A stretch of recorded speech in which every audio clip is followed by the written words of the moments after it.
प्यारे भक्तों, भगवान श्री हरि विष्णु को धन, ऐश्वर्य और समृद्धि का स्रोत माना गया है और उनकी कृपा से धन, सुख और सफलता की कभी कमी नहीं होती। यदि आप आर्थिक तंगी, कर्ज और धन की कमी से परेशान हैं, तो भगवान विष्णु का यह मंत्र आपके लिए चमत्कारी साबित हो जाएगा।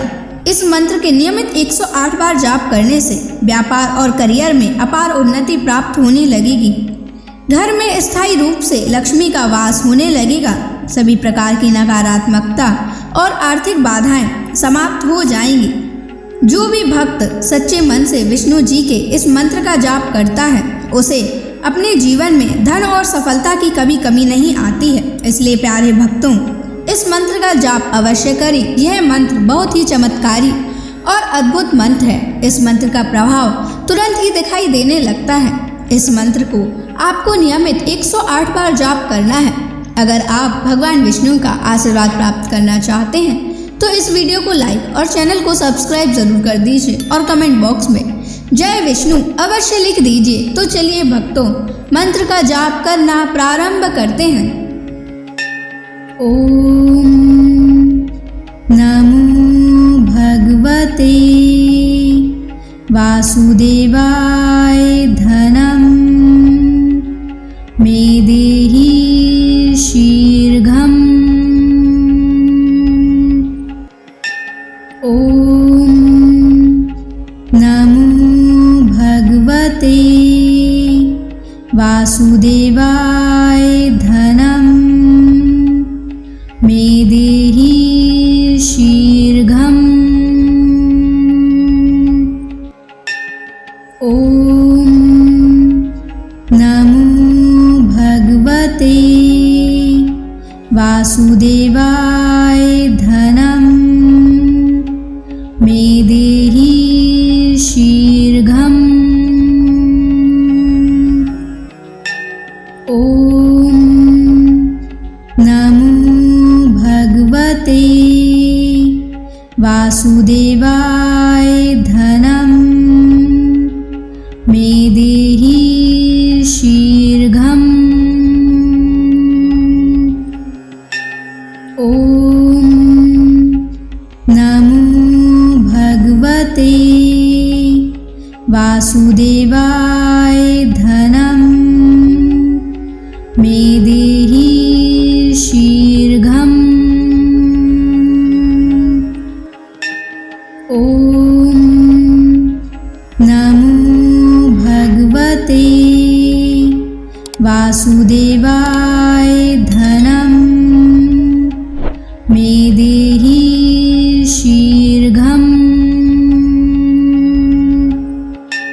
ओम नमो भगवते वासुदेवाय धनम मे देहि शीघ्रम्। ओम नमो भगवते वासुदेवाय धनम मे देहि शीघ्रम्। ओम नमो भगवते वासुदेवाय धनम मे देहि शीघ्रम्। ओम नमो भगवते वासुदेवाय धनम मे देहि शीघ्रम्। ओम नमो भगवते वासुदेवाय धनम मे देहि शीघ्रम्। ओम नमो भगवते वासुदेवाय धनम मे देहि शीघ्रम्।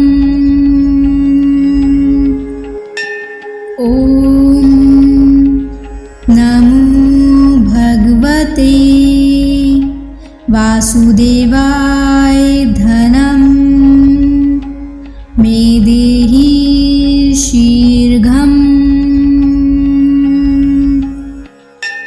ॐ नमो भगवते वासुदेवाय धनं मे देहि शीघ्रम्। ॐ नमो भगवते वासुदेवाय धनं मे देहि शीघ्रम्। ॐ नमो भगवते वासुदेवाय धनं मे देहि शीघ्रम्। ॐ नमो भगवते वासुदेवाय धनं मे देहि शीघ्रम्। ॐ नमो भगवते वासुदेवाय धनं मे देहि शीघ्रम्।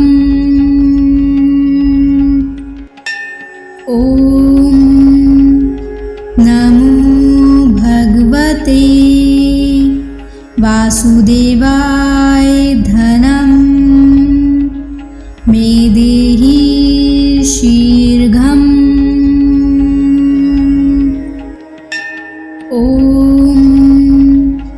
नमो भगवते वासुदेवाय धनं मे देहि शीघ्रम्। ॐ नमो भगवते वासुदेवाय धनं मे देहि शीघ्रम्। ॐ नमो भगवते वासुदेवाय धनं मे देहि शीघ्रम्। ॐ नमो भगवते वासुदेवाय धनं मे देहि शीघ्रम्। ॐ नमो भगवते वासुदेवाय धनं मे देहि शीघ्रम्। ॐ नमो भगवते वासुदेवाय धनं मे देहि शीघ्रम्। ॐ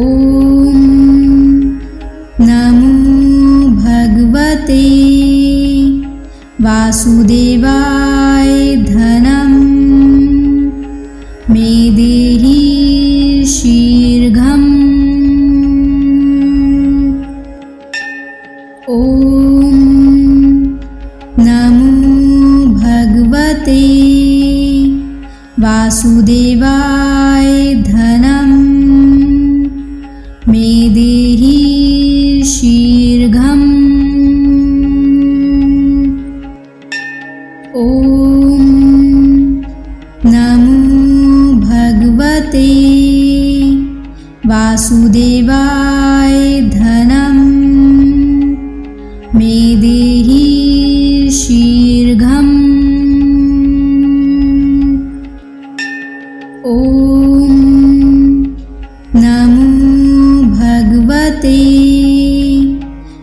वासुदेवाय धनं मे देहि शीघ्रम्। ॐ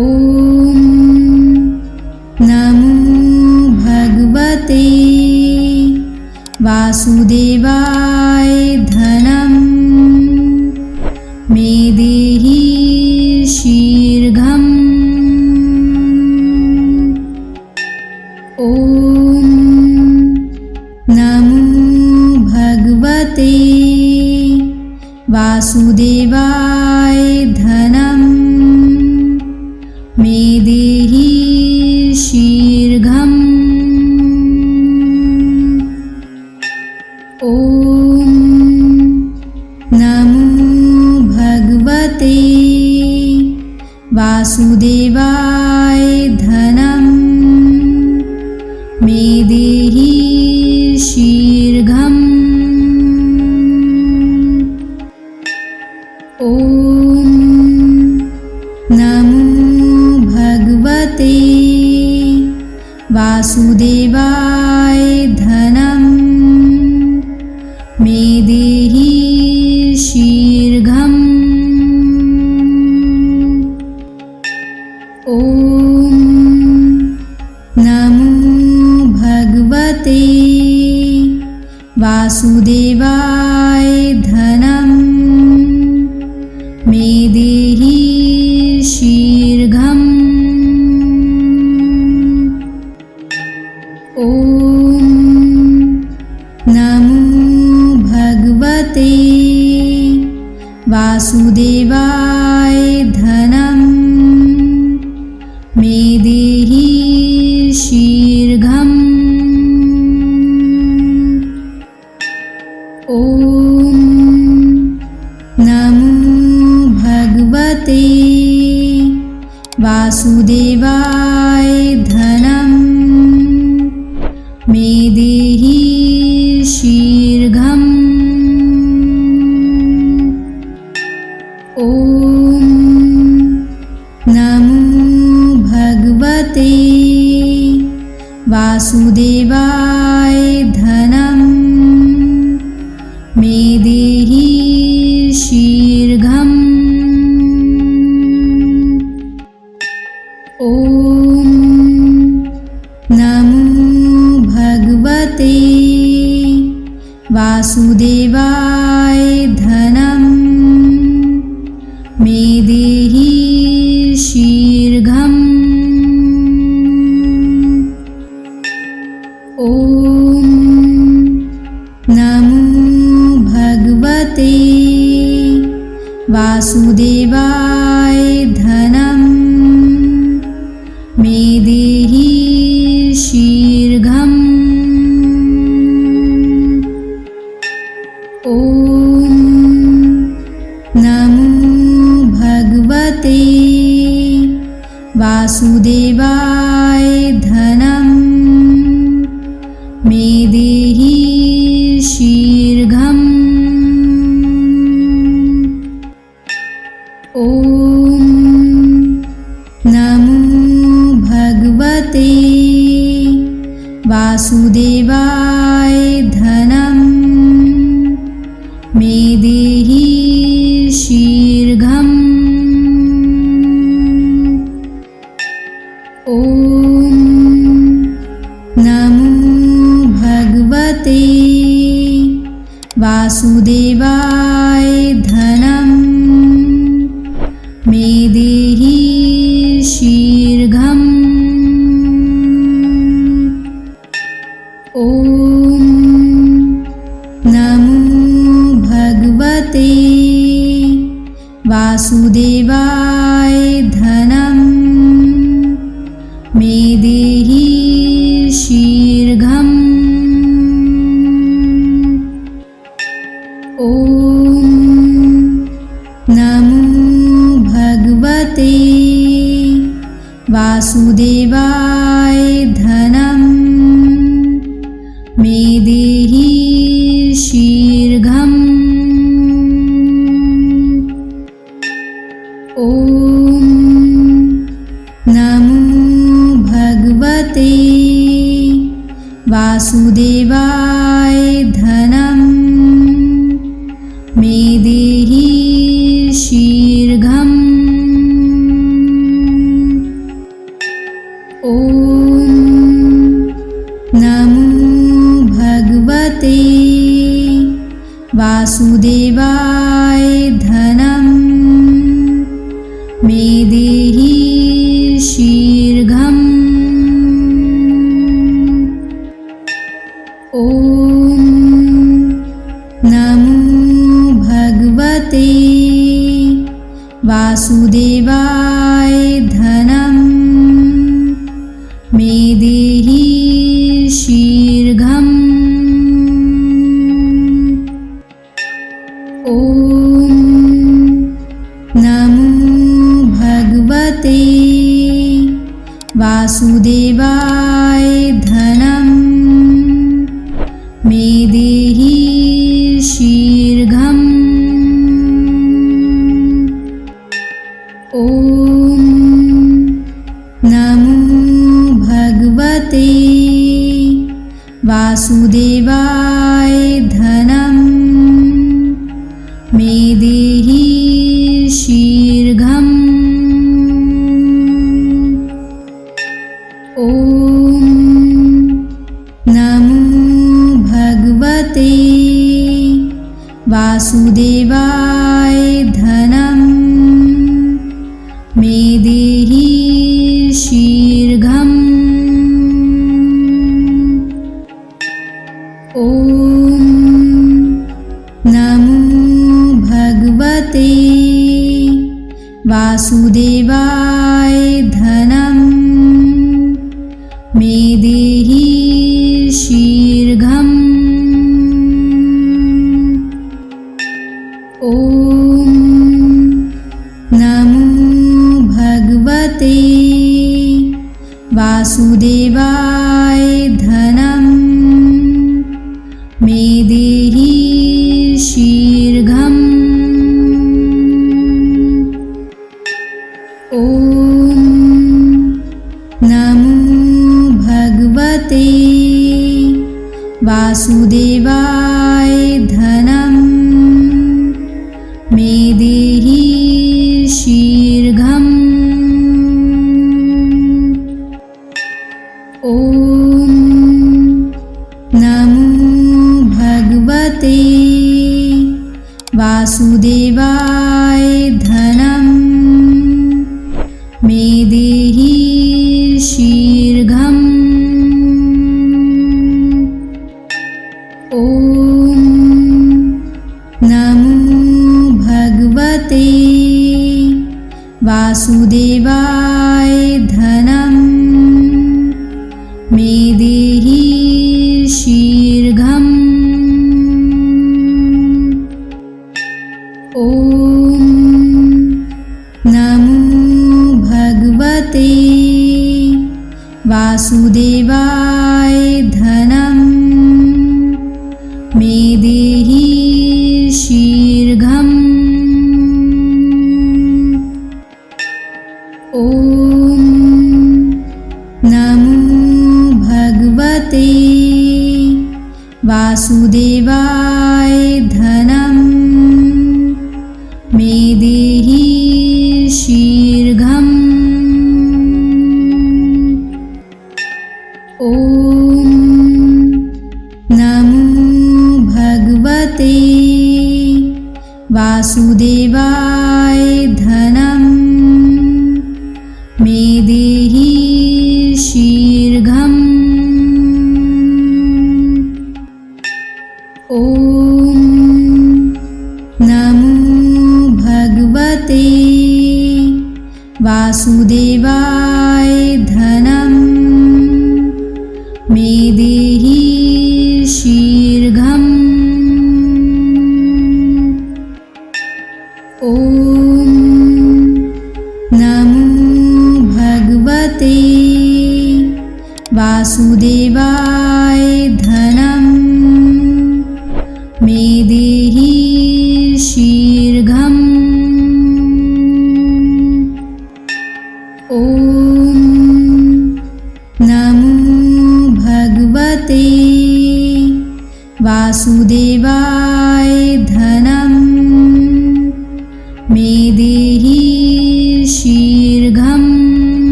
वासुदेवाय धनं मे देहि शीघ्रम्। ॐ नमो भगवते वासुदेवाय धनं मे देहि शीघ्रम्। ॐ नमो भगवते वासुदेवाय धनं मे देहि शीघ्रम्।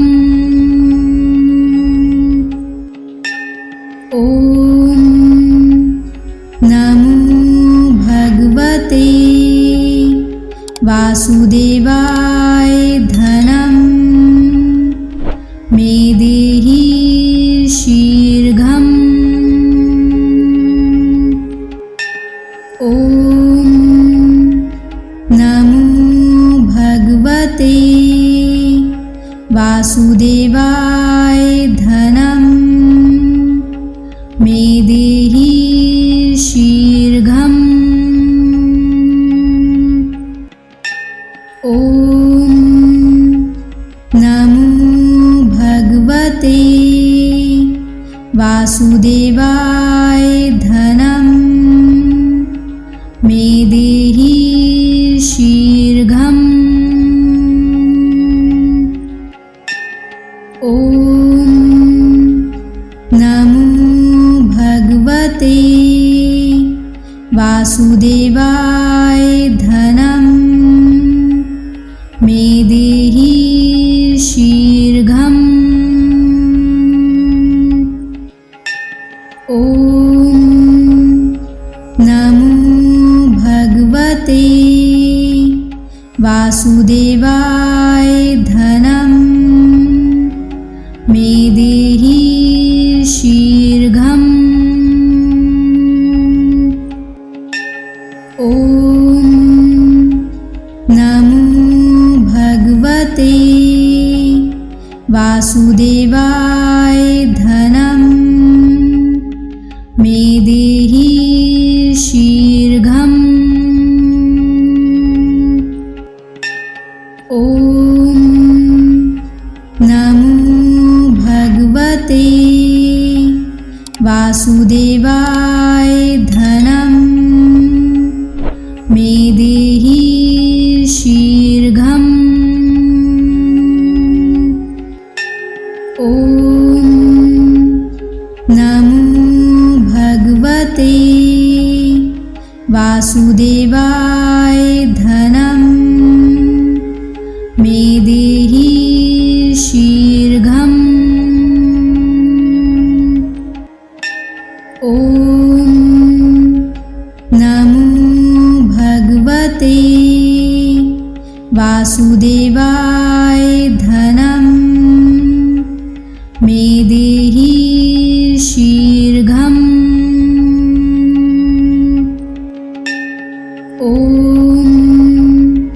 नमो भगवते वासुदेवाय धनं मे देहि शीघ्रम्। ॐ नमो भगवते वासुदेवाय धनं मे देहि शीघ्रम्। ॐ नमो भगवते वासुदेवाय धनं मे देहि शीघ्रम्। ॐ नमो भगवते वासुदेवाय धनं मे देहि शीघ्रम्। ॐ नमो भगवते वासुदेवाय धनं मे देहि शीघ्रम्। ॐ नमो भगवते वासुदेवाय धनं मे देहि शीघ्रम्। ॐ नमो भगवते वासुदेवाय धनं मे देहि शीघ्रम्। ॐ नमो भगवते वासुदेवाय धनं मे देहि शीघ्रम्। ॐ नमो भगवते वासुदेवाय धनं मे देहि शीघ्रम्। ॐ नमो भगवते वासुदेवाय धनं मे देहि शीघ्रम्। ॐ नमो भगवते वासुदेवाय धनं मे देहि शीघ्रम्। ॐ नमो भगवते वासुदेवाय धनं मे देहि शीघ्रम्। ॐ नमो भगवते वासुदेवाय धनं मे देहि शीघ्रम्। ॐ नमो भगवते वासुदेवाय धनं मे देहि शीघ्रम्। ॐ नमो भगवते वासुदेवाय धनं मे देहि शीघ्रम्। ॐ नमो भगवते वासुदेवाय धनं मे देहि शीघ्रम्। ॐ नमो भगवते वासुदेवाय धनं मे देहि शीघ्रम्। ॐ नमो भगवते वासुदेवाय धनं मे देहि शीघ्रम्। ॐ नमो भगवते वासुदेवाय धनं मे देहि शीघ्रम्। ॐ नमो भगवते वासुदेवाय धनं मे देहि शीघ्रम्। ॐ नमो भगवते वासुदेवाय धनं मे देहि शीघ्रम्।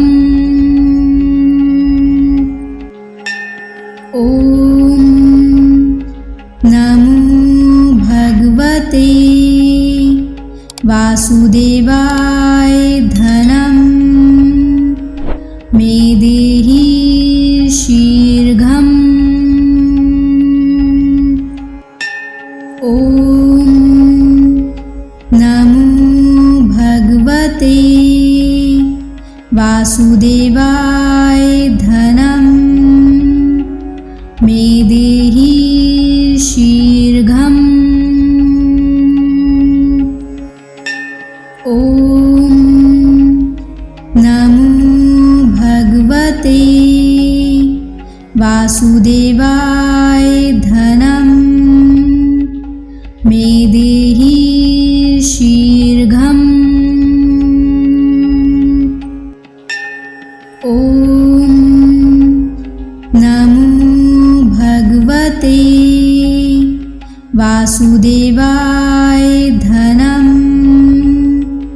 मे देहि शीघ्रम्। ॐ नमो भगवते वासुदेवाय धनं मे देहि शीघ्रम्। ॐ नमो भगवते वासुदेवाय धनं मे देहि शीघ्रम्। ॐ नमो भगवते वासुदेवाय धनं मे देहि शीघ्रम्। ॐ नमो भगवते वासुदेवाय धनं मे देहि शीघ्रम्। ॐ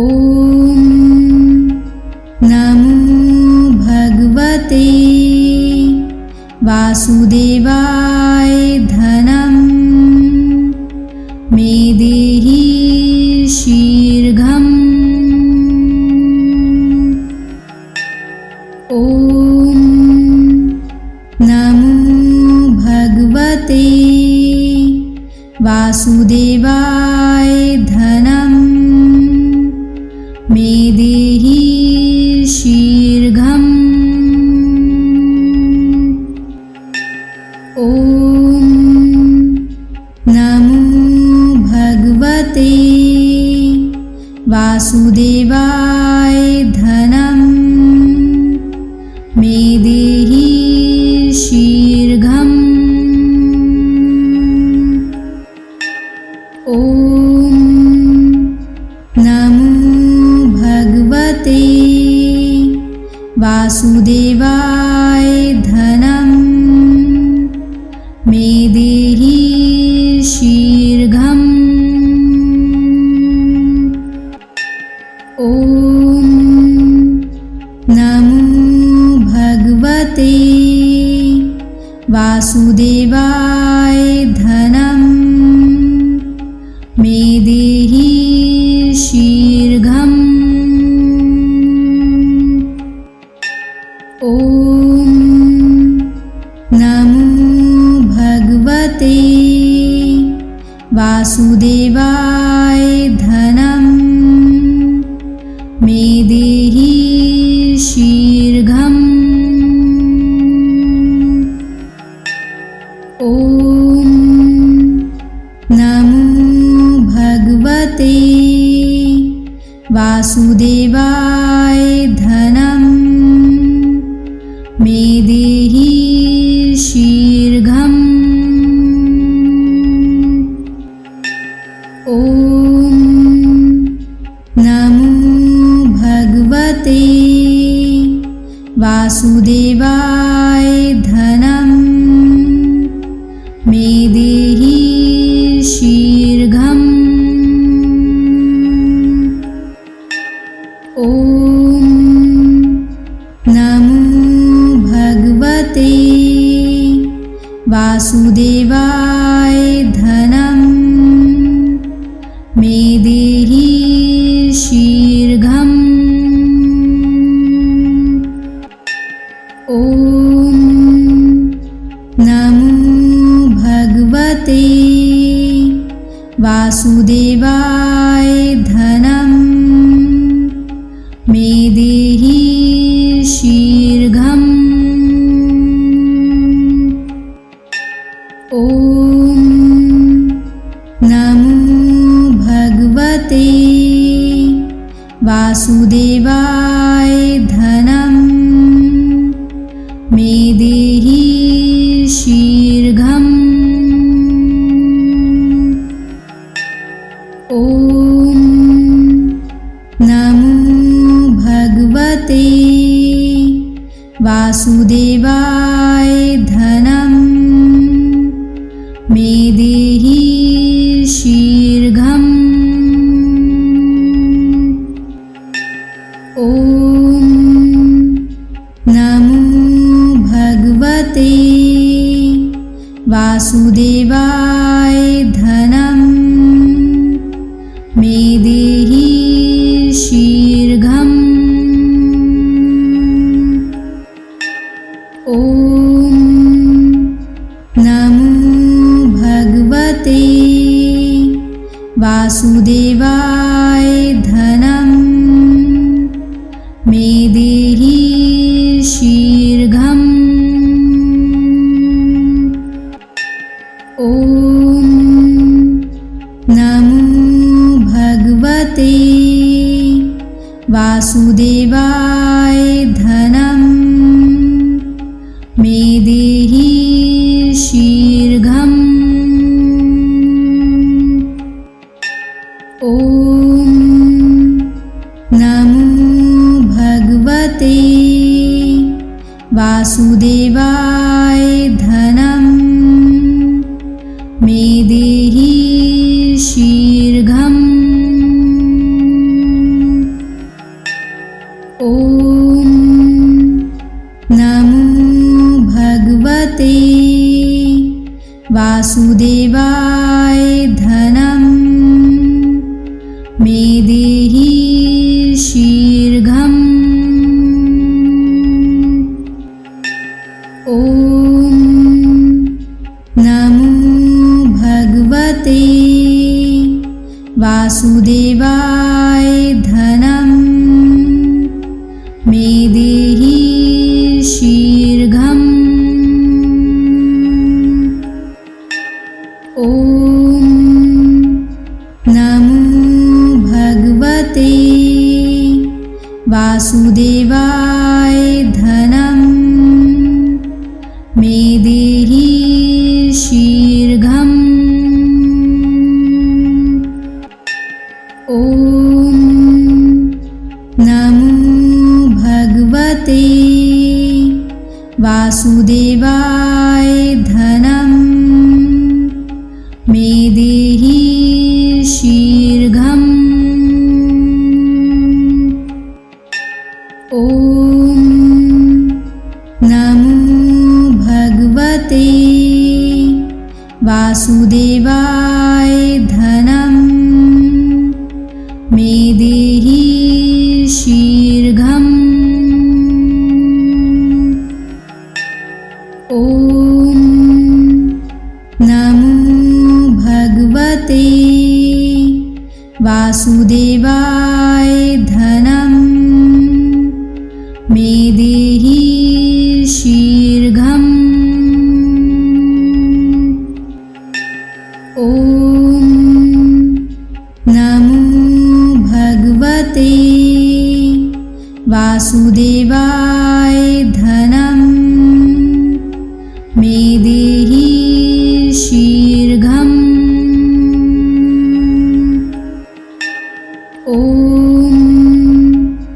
नमो भगवते वासुदेवाय धनं मे देहि शीघ्रम्। ॐ नमो भगवते वासुदेवाय धनं